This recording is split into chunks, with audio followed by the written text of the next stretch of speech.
Guys, ayan, welcome back ulit sa aking channel. So ngayon po ay araw ng Tuesday. So for today's video ay naglalagay tayo ng presyo dyan kasi nga wala na tayong yung POS. So lahat talaga dito sa Batangas ay mano-mano. Sira kasi yung POS namin sa Cavite kaya hindi ko pa magamit dito. So ganyan na lang, tinatsaga ko na lang lagyan ng presyo isa-isa. So, minsan naman i-memorize ko na, pero minsan kasi may tagabantay ako dito. So, kailangan talaga lagyan ko ng presyo nang hindi na tayo naaabala. So, ayan. Halos lahat yan ay lalagyan natin. Pero may gina nga lang at memorize ko lahat ng presyo. Pero yun ay dinoble check ko na rin sa resibo kasi nga minsan nagtataas. So, yun, dapat maging aware tayo sa mga resibo sa ating mga para mapresyohan natin ng maayos itong ating mga paninda. So, ayan, ang aking nilalagyan ng presyo ang ating tinapay. So, lahat talaga ng may mga tumaas na tayong mga paninda. At saka ito, flex ko na rin yung ating asukal, guys. So, bagong repack. So, kaka-deliver lang ng aking ahente na Platilla. So, ay delivery na Platilla ang tawag. And, ayun, kaya marami na tayong asukal. So, ang benta ko sa asukal, ang kilo ng wash. Alam nyo ba guys na ang wash dito ay ang tawag nila ay Didi. So, kaya nagugulat ako bakit Didi ang kanilang tawag. So, pag binabili sa akin, 1 kilo ng Didi, dati yan hindi ko nagigets. So, ngayon ay alam ko na. So, yan yung mabentang kulay lang naman dito sa aking tindahan. So, ayan, yan na tayo sa taas ng mga tinapay. So, ang itlog at saka bigas ay bumaba na rin ang mga presyo. So, sana nga ay magtuloy-tuloy yung ng makaluwag-luwag naman yung iba nating mga customer sa taas ng mga bilihin. So, ayan, nandito na tayo sa mga dilata. So, madali lang talaga pag memorize natin ang mga presyo. So, basta lang tayo naglalagay ng presyo natin dyan. So, ayan.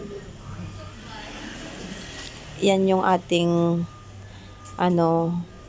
kaya ay maghihintay tayo ng mga deliver dito sa ating tindahan. So, habang hindi ako busy, ay nag-iisip ako ng gagawin. So, yun ang naisip ko, ang lagyan ng presyo ang bawat isang paninda. So, bukod sa meron akong sulat doon sa aking counter. Kasi nagsusulat din ako pag walang ginagawa ng mga presyo ng ating mga paninda. So, lahat ng items, kailangan ko talagang isulat.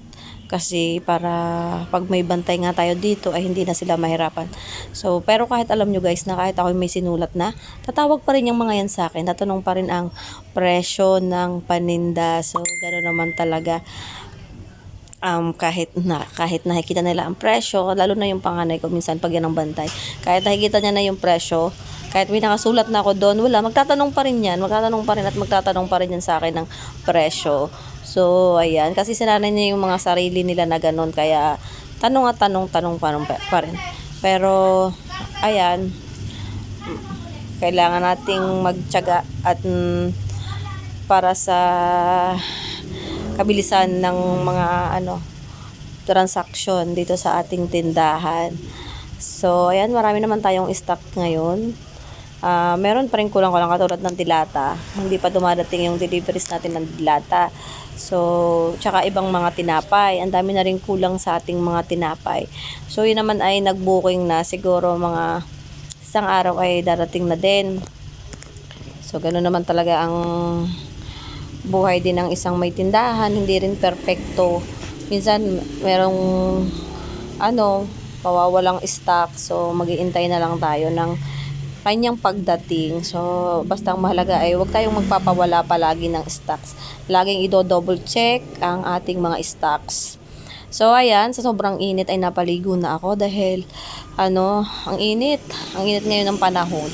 So, dumating naman itong deliveries natin ng tinapay. So, ayan, chinecheck ko ang, delivery. Sabi ko, dito na lang tayo sa labas. Hindi ko na kaya sa loob. At ako'y pagpapawisan agad. Bagong ligo pa naman ako.